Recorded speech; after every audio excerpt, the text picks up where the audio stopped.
Di tengah perkembangan teknologi dan berbagai dinamika sosial dan juga politik yang berkembang di seluruh wilayah, salah satunya Kabupaten Ogan Komering Ulu, Sumatera Selatan. Isu terkait pentingnya menjaga stabilitas daerah serta dukungan terhadap kebijakan pemerintah menjadi topik hangat yang berkembang di masyarakat. Salah satu tokoh pemuda dan masyarakat Ogan Komering Ulu, Anggi Yumarta, menyampaikan pernyataan sikapnya secara terbuka guna mendukung kebijakan pemerintah daerah terutama yang berpihak kepada kepentingan masyarakat luas. Anggi juga mengajak seluruh pemuda di Ogan Komering Ulu untuk tidak mudah terprovokasi oleh informasi yang belum terbukti kebenarannya, terutama yang berkaitan dengan isu politik, hukum, hingga SARA. Pernyataan dukungan.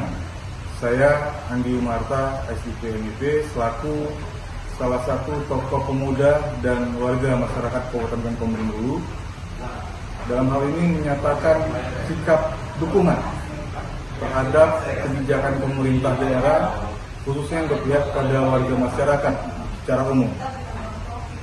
Di mana saya secara pribadi sangat mendukung nilai-nilai demokrasi,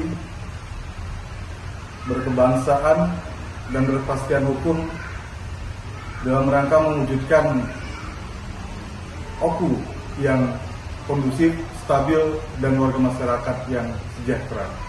Andi juga mengajak seluruh elemen masyarakat untuk menjaga keharmonisan dan semangat kebersamaan demi kemajuan Kabupaten Ogan Komering Ulu.